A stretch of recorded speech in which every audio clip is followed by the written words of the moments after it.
lot of people don't understand how fearful Chinese Americans and other Asian Americans are in this moment. How we respond to disease is in fact a mirror and a microcosm of what is going on in the larger society.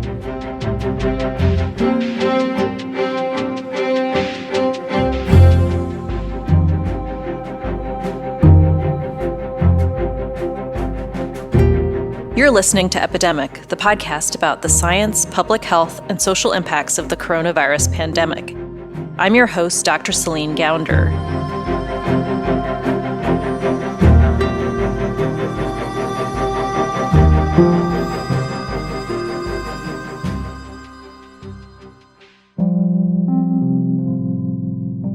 To some tragic news, the deadly shootings in Atlanta, killing at least 8 people. A suspect is in custody this morning, and police across the country are on alert this morning as well, fearing the attacks may have targeted the Asian community. The shooting spree began around 5 p.m. Monday at Young's Asian Massage Parlor in Cherokee County, 30 miles north of Atlanta. Authorities are now trying to determine a motive and whether race played a role. Last week, a gunman in Georgia shot and killed 8 people. 7 of the 8 killed were women, 6 were of Asian descent. This mass shooting is just the latest in what has been a year of harassment and violence against the Asian American and Pacific Islander community. Too many Asian Americans have been walking up and down the streets and worrying, waking up each morning the past year feeling their safety and the safety of their loved ones are at stake. These shootings are among some 3,800 acts of anti-Asian hate incidents reported since March 2020. Throughout the pandemic, former President Trump repeatedly framed SARS-CoV-2 as a quote-unquote China virus. This and other racialized descriptions of the virus at the beginning of the pandemic set the stage for anti-Asian violence.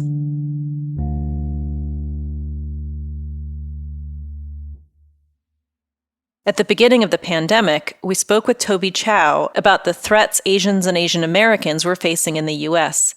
He leads a group called Justices Global. When the COVID-19 crisis hit and we saw this spike in racist harassment and assault, it seemed like we needed to pivot to that. So this is a big part of my work right now. Toby's originally from Canada, but he's been living in Chicago for 15 years. Before the coronavirus was even declared a pandemic, back in February 2020, Toby was walking in downtown Chicago one day. I was walking by an Asian woman. It turned out she was, in fact, Chinese American, and she was a professor at one of the universities here in Chicago. A man came up to her and started yelling at her and then spat right in her face. Like he got right in her face and then spat directly into her face. And then I and some bystanders pushed him off of her and then, just sort of stood with her and consoled her as best as we could. But that was a really shocking moment. The woman told Toby she'd lived in Chicago for more than a decade. Nothing like that had ever happened to her before. The woman was crying so hard, she had trouble explaining what had happened, but she was certain that it was related to the coronavirus. That was her opinion. I sort of had a sense in that very early moment that things were going to get much, much worse.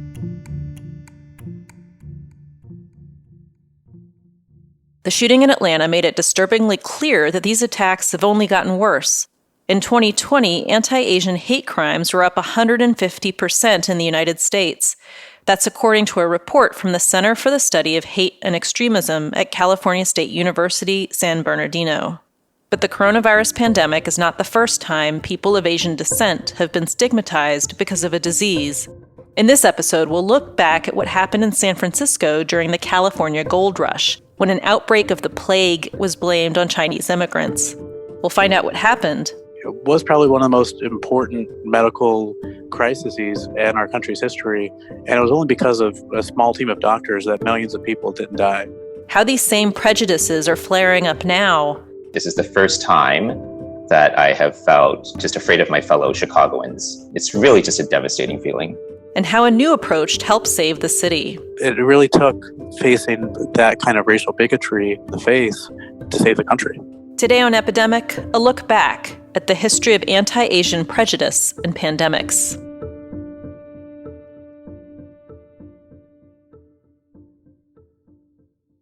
Public health and medicine have a long history of discrimination, but for this story, we're going to focus on one school of thought in particular, the sanitary movement.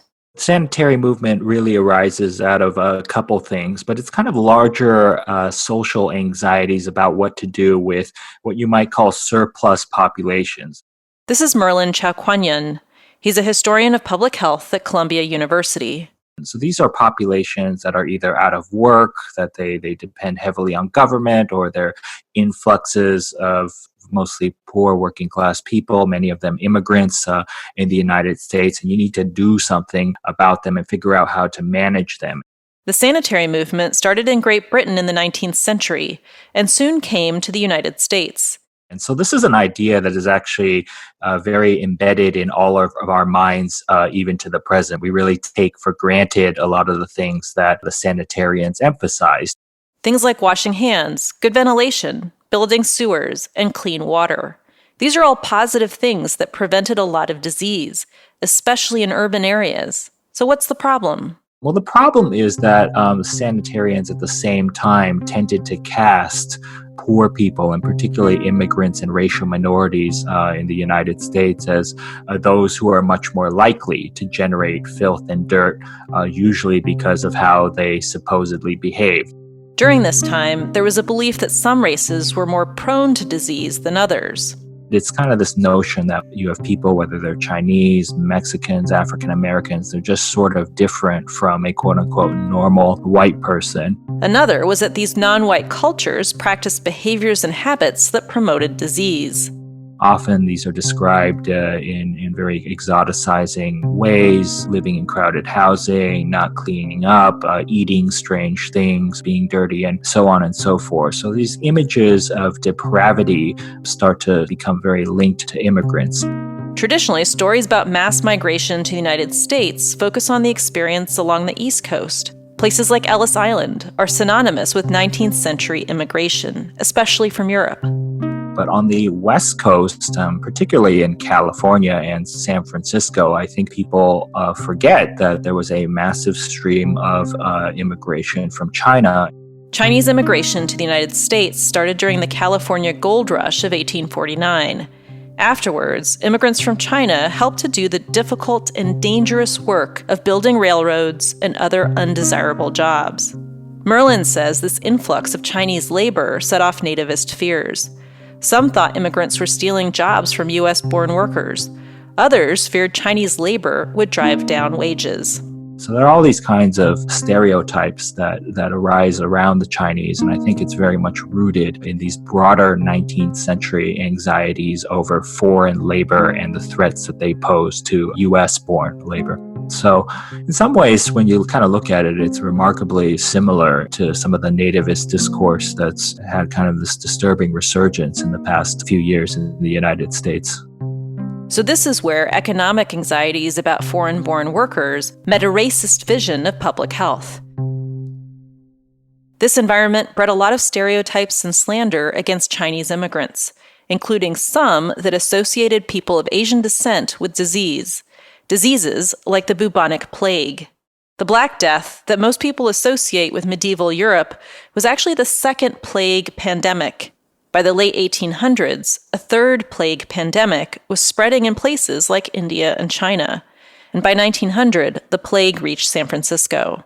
So the first known patient was a man named Wan-Chuk King, and he lived in the Globe Hotel in Chinatown.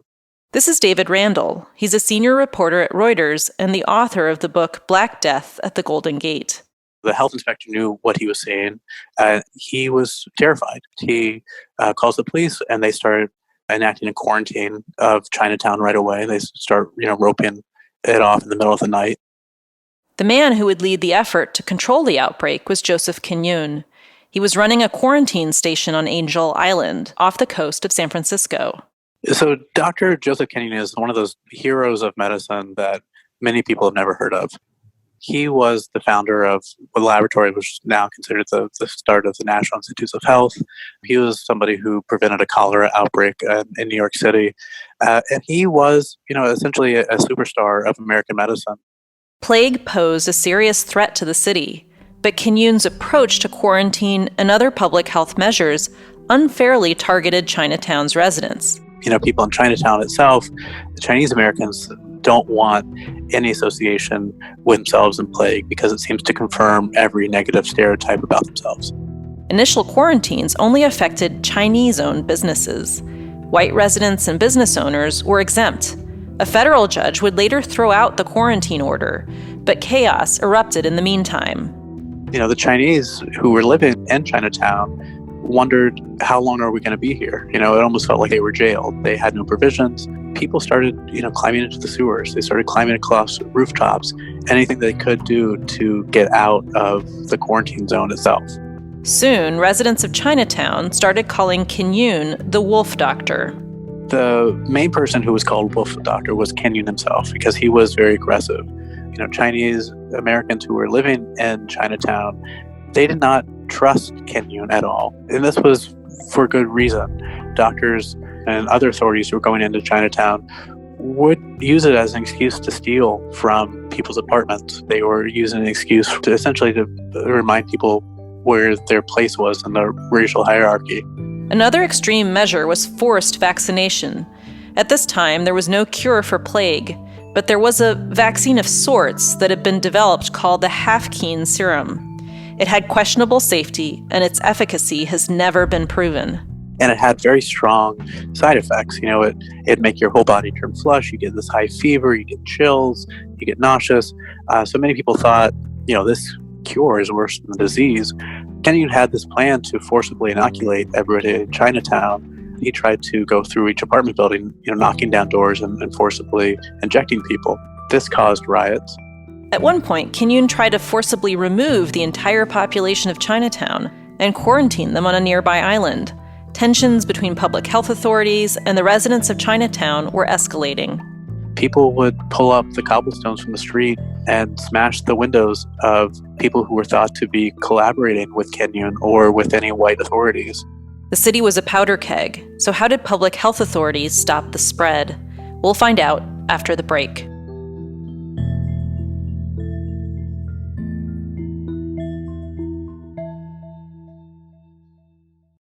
Before the break, San Francisco was in the middle of a plague epidemic. Dr. Joseph Kin Yoon was right about the threat posed by plague, but his aggressive, racist approach alienated the people he was supposed to be helping.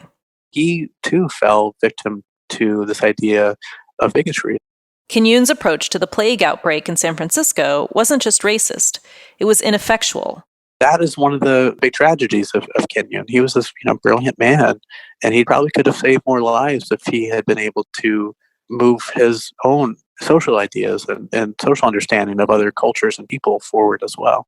But Kin Yoon kept ratcheting up the response. And he continued to become more and more adamant that he had to put more and more draconian measures in place in order to stop anything. He briefly quarantined the entire state of California, and that was the last straw.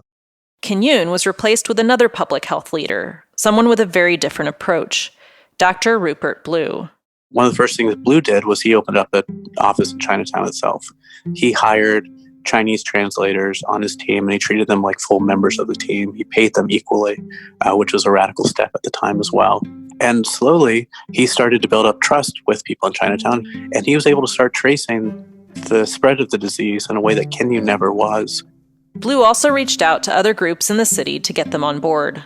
Ladies groups, he would talk to longshoremen, he would talk to business leaders, he would talk to anybody, and saying that, this is how we have to stop the spread of plague, which was essentially instituting all these types of sanitation measures that we now take for granted.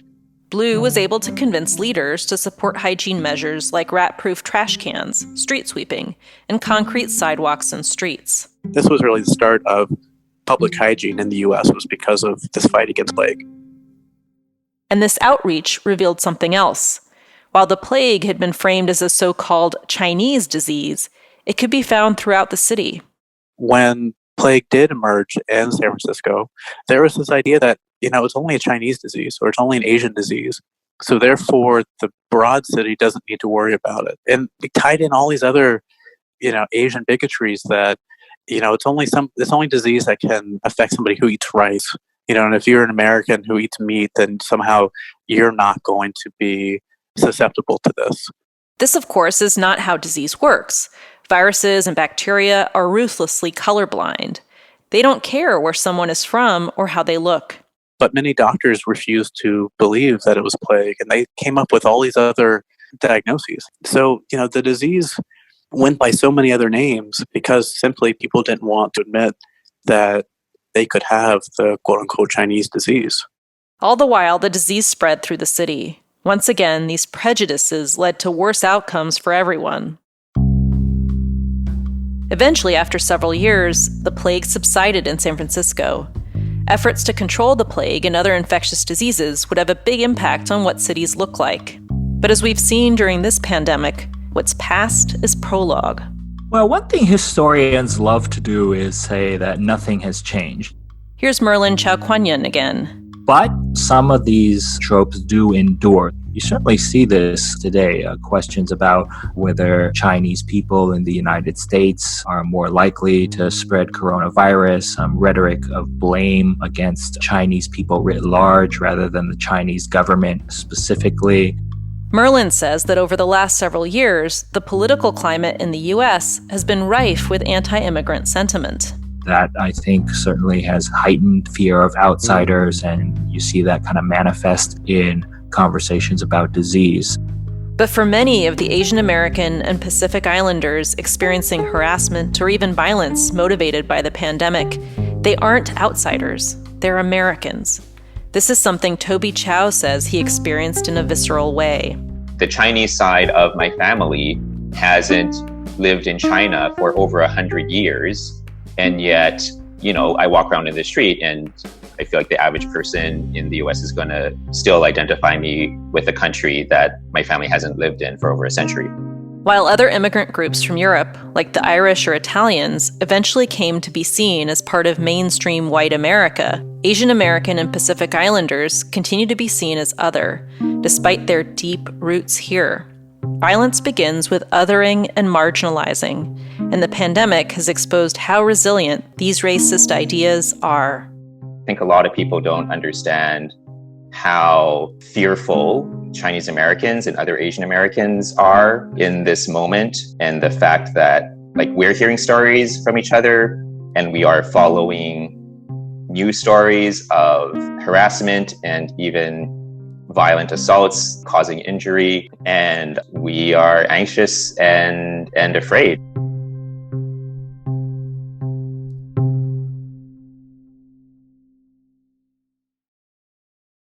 Hi, I'm Annabelle Chen. I'm one of the interns at Just Human Productions. Like many of you, we're angry and disturbed by the shootings in Atlanta that targeted Asian women. So we wanted to highlight two organizations that you should consider supporting. They are the Asian American Pacific Islander Civic Engagement Fund at aapifund.org and Asian American Advancing Justice Atlanta at advancingjustice-atlanta.org. You can find links to their websites in the show description. Thanks.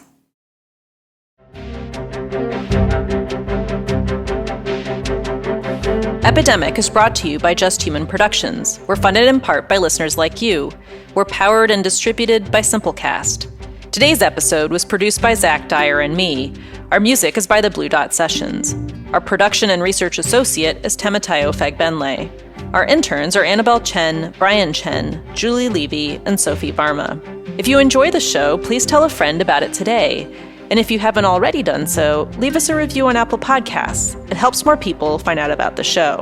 Follow Epidemic on Twitter and Just Human Productions on Instagram to learn more about the characters and big ideas you hear on the podcast. We love providing this and our other podcasts to the public for free, but producing a podcast costs money, and we've got to pay our staff. So please make a donation to help us keep this going. Just Human Productions is a 501c3 nonprofit organization, so your donations to support our podcasts are tax deductible. Go to justhumanproductions.org/donate to make a donation. That's justhumanproductions.org/donate. And if you like the storytelling you hear on Epidemic, check out our sister podcast, American Diagnosis. On American Diagnosis, we cover some of the biggest public health challenges affecting the nation today. Past seasons covered topics like youth and mental health, the opioid overdose crisis, and gun violence in America. I'm Dr. Celine Gounder. Thanks for listening to Epidemic.